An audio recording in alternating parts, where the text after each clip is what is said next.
Ok, nous poursuivons cette présentation et nous allons continuer sur la partie de gestion de stock. Voilà, donc nous avons les différents produits qui sont utilisés au niveau des linges. Voilà, nous pourrons faire notre approvisionnement des caisses au niveau d'ici, comme nous pourrons faire nos sorties de caisses et nous pourrons enregistrer les différents trucs, les fournisseurs qui nous livrent au niveau des différents trucs. Quand je reviens sur le stock, voilà, donc nous avons la possibilité ici, voilà, de valider les stocks que nous avons achetés. Voilà, donc ici, voilà, quand on est dans Appro, nous pourrons ici ajouter l'approvisionnement, à l'achat effectué, on mettra le nom de la personne. Ensuite, on va ajouter les articles qui ont été achetés. Voilà. On pourra mettre les quantités. Et si on veut, on met les prix aussi. Voilà, qui va avec et qu'on valide. Et ici, on aura les achats qui ne sont pas encore validés, que nous pourrons valider pour qu'ils rentrent dans le stock, de façon à valider au fur et à mesure. Voilà. Ensuite,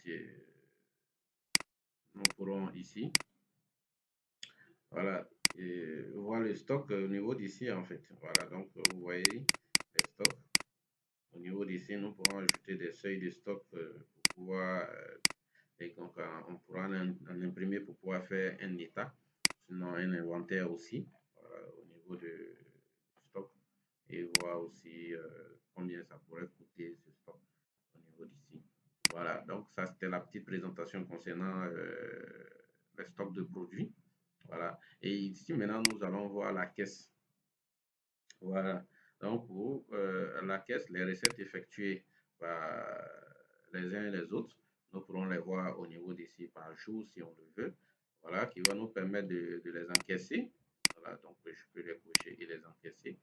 Et vous voyez pour aujourd'hui qu'on a enregistré. Voilà, donc je pourrais encaisser ce montant, voilà, qui me fait 39 500 et je vais encaisser. Et mes 1000 francs d'aujourd'hui ne sont pas encaissés. Voilà, je pourrais voir les historiques des encaissements au niveau d'ici aussi. Je pourrais afficher l'historique des encaissements déjà effectués. Voilà, donc j'ai mis une période qui est un peu, vraiment qui est un peu longue, depuis 18, 5e mois 2023 à aujourd'hui, tout ce qui s'est passé dans la base de données. Voilà pourquoi ça prend un peu de temps. Voilà. Ok, donc vous voyez, j'ai l'historique de tout ce qui s'est passé. Voilà, au niveau de là, en fait. Voilà, comme vous le constatez. Voilà. Donc, je reviens à ma caisse.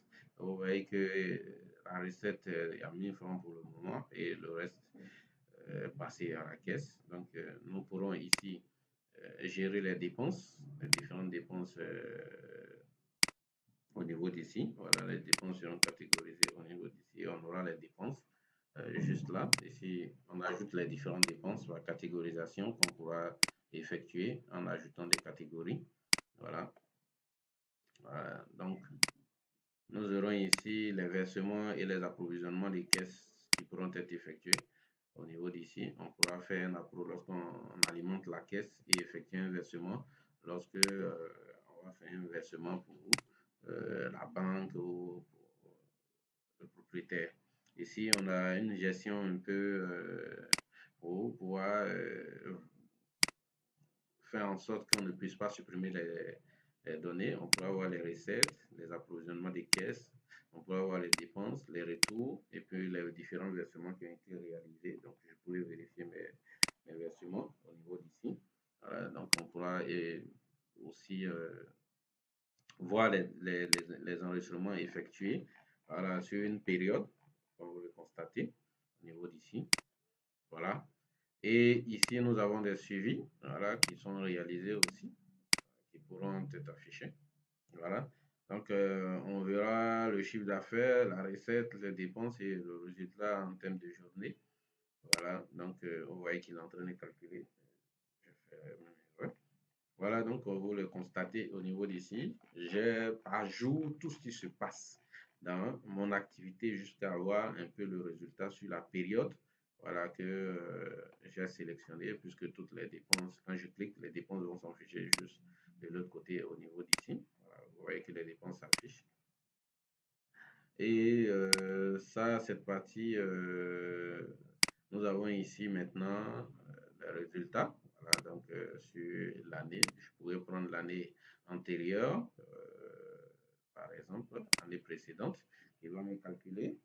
Voilà, donc le résultat de l'année antérieure. Vous voyez ici les recettes par mois et les différentes dépenses par catégorisation des dépenses.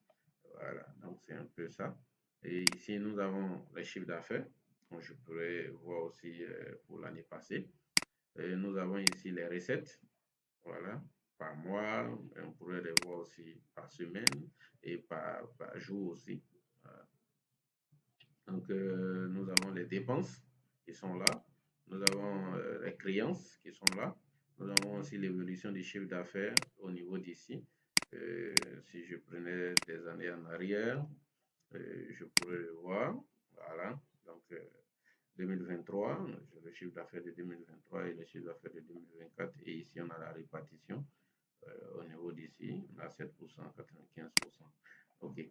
Donc, au niveau des créances, nous avons les remises aussi, pardon. Voilà. Donc, vous pouvez voir les remises et les stats par différents types de linge qui sont les plus déposés au niveau de l'activité. Voilà, donc ce qui permet de mettre fin. Ici, c'est le paramétrage des différentes informations de l'entreprise. Voilà, pour les modes de paiement, les catégories, les trucs, les types de linge. Voilà, donc un peu partout au niveau d'ici. Voilà, donc c'était un peu la petite présentation de logiciel de gestion de pricing. Merci. J'espère que ça fera votre affaire. À très bientôt.